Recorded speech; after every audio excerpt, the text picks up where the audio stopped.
Hello friends, माही के universe में आपका फिर से स्वागत है। आप सुन रहे हैं माया का सफ़र एपिसोड नंबर 2।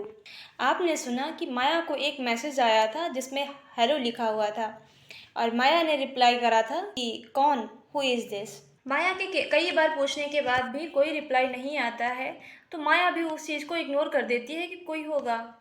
माया उस चीज़ पर ध्यान ना दे करके अपनी स्टडी में लग जाती है।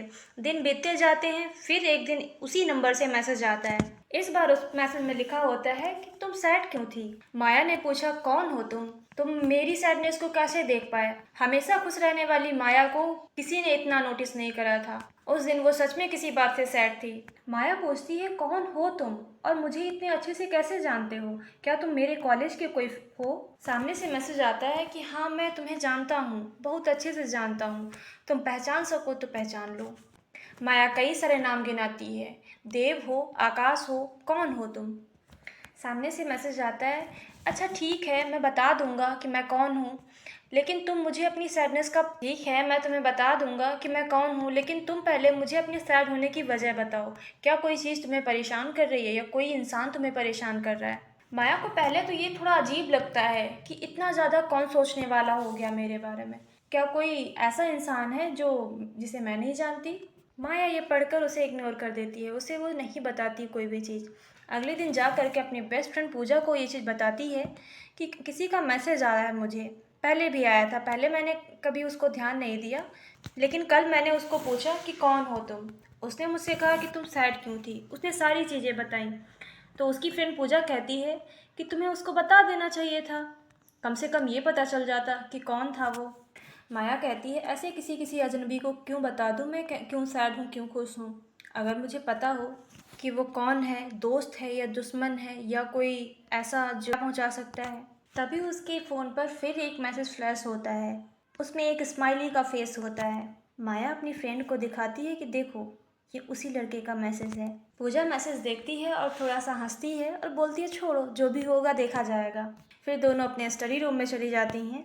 क्लासरूम में सब कुछ नॉर्मल होता है, पहले के जैसा, कुछ ऐसा नहीं जिससे कुछ अजीब लगे। दोनों ही फ्रेंड्स पढ़ने लगती हैं और माया अपने घर आ जाती है।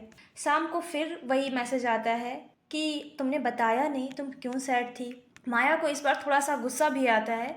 बोलती है, या तो तुम मुझे अपना नाम बताओ या तो मैं तुम्हें ब्लॉक कर दूंगी। सामने से मैसेज आता है कि अच्छा ब्लॉक मत करना, मैं अपना नाम बता देता हूँ, मेरा नाम है राज, मैं तुम्हारे ही कॉलेज में पढ़ता हूँ। कौन सा राज हूँ ये तुम्हें आइडिया लगाना है। मुझसे तुम्हें कोई खतरा नहीं है, मैं सिर्फ तुमसे थोड़ी देर बात करना चाहता हूँ। माया ने कहा कि सभी मुझसे बात करना चाहते हैं, मैं तुमसे आखिर बात क्यों करूँ। राज का मैसेज आता है कि तुम मुझसे बात करना ना करना तुम्हारी मर्जी है, लेकिन मैं तुमसे सारी चीज़ें शेयर करना चाहता हूँ। क्या तुम मेरी थोड़ी सी चीज़ें नहीं सुन सकती। माया को लगता है कि कोई अगर इंसान अपनी चीज़ें समझाना चाहता है, बताना चाहता है तो सुन लेती हूँ। क्या पता सच में सामने वाला इंसान किसी मुसीबत में हो या उसके पास कोई फ्रेंड ना हो। राज का मैसेज आता है कि तुम्हारी एक चीज़ मेरे पास रह गई है, तुम गेस करो क्या चीज़ हो सकती है जो मुझे परेशान कर रही है। माया कहती है, ऐसी कौन सी चीज़ है, और अगर कोई चीज़ तुम्हें परेशान कर रही है तो उसको अपने पास क्यों रखा है, मुझे वापस दे देते आके। राज ने कहा कि मैं वापस ही तो करने आया हूँ। माया ने कहा, ठीक है, मुझे कल मैं कॉलेज आऊँगी, मुझे दे देना, जो तुम हो सामने आ जाना। राज कहता है, मैं सामने आने के लिए तुम्हें मैसेज नहीं कर रहा। माया को थोड़ा अजीब लगता है। उसने कहा कि तुम सामने क्यों नहीं आना चाहते, ऐसी क्या दिक्कत है, क्या कोई प्रॉब्लम है मेरे सामने आने में, या तुम कोई चोर हो। राज कहता है, ना ही मैं चोर हूँ ना ही मुझे कोई प्रॉब्लम है, बस मेरी एक विश है कि मैं तुम्हारे सामने ऐसे नहीं आना चाहता जब तक तुम अच्छे से गेस नहीं कर लेती। माया को ये थोड़ा चैलेंजिंग लगता है कि आखिर ऐसा क्या है इस इंसान में। राज कहता है, चलो आज के लिए इतना ठीक है, अब मैं तुम्हें कल बताता हूँ कि क्या मेरे पास तुम्हारी कौन सी चीज़ रह गई है। माया को ये थोड़ा सा अजीब लगा कि एक बार ये इंसान मुझे अपनी चीज़ बताने के लिए इतना ज़्यादा फोर्स कर रहा था और अभी कल पर टाल रहा है। उसने थोड़ा सा इरिटेट होके बोला कि आखिर कौन सी प्रॉब्लम है तुमको। सामने से कोई रिप्लाई ना आकर के एक स्माइली वाला फेस आता है और वहीं पर कोई चैट आगे नहीं होती है। अगले दिन माया कॉलेज जाती है और सारी चीजें पूजा को बताती है। दोनों ये कोशिश करती हैं कि सारे जितने भी राज नाम के सारे लड़के थे सबको देखा जाए और एनालिसिस किया जाए कौन सा राज हो सकता है। उसे किसी पर भी कोई डाउट नहीं होता है। दोनों ही काफी परेशान होती हैं और माया सोच रही होती है उसकी कौन सी चीज ऐसी है जो गुम हो गई है और जो राज के पास हो सकती है। उस दिन माया का स्टडी में कोई भी मन नहीं लगता है। पूरा दिन बीत जाता है और माया घर आ जाती है। फिर माया ने मैसेज किया, हेलो राज। राज का रिप्लाई आता है, हाँ गेस किया तुमने।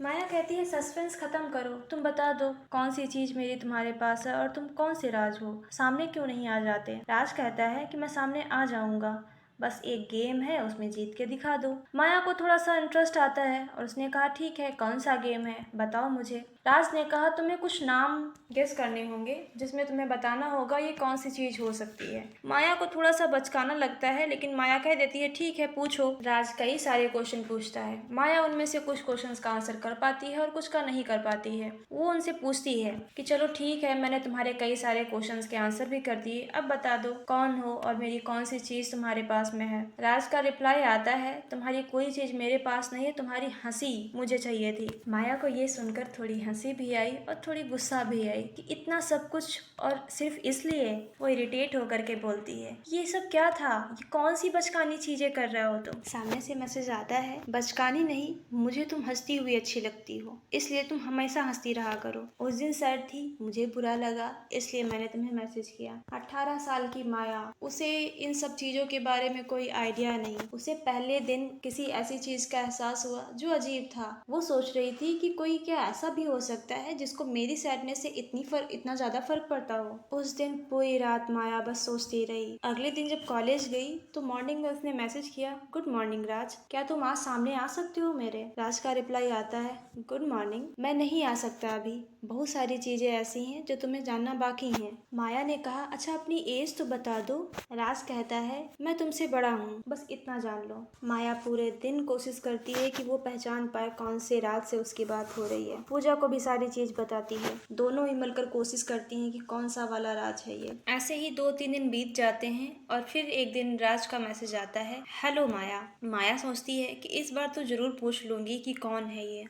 राज का मैसेज आता है, मैं बता दूंगा, लेकिन उसके पहले ट्रूथ और डेयर खेलें। माया ने कहा, मैं ऐसा कुछ नहीं करने वाली हूँ जो तुम्हें चाहिए होगा। राज कहता है, नहीं बाबा, मैं तुमसे ऐसा कुछ नहीं करवाऊंगा, बस छोटी मोटी चीजें होंगी, आपको कुछ नहीं करना है तो आप डेयर चुन, को ऐसा कुछ नहीं करना है, आप डेयर ना चुन के ट्रुथ चूज कर सकती हो। माया को थोड़ा अच्छा लगा, उसने कहा, ठीक है मैं ट्रुथ चुनती हूँ, पूछो अपना पहला क्वेश्चन। राज पूछता है कि ऐसा कौन सा दिन था जब तुम सबसे ज्यादा खुश थी और सबसे ज्यादा दुखी थी। माया काफी टाइम तक सोचती रही क्योंकि उसके मम्मी पापा ने कभी उसको किसी चीज की कमी नहीं होने दी थी और हमेशा खुश थी।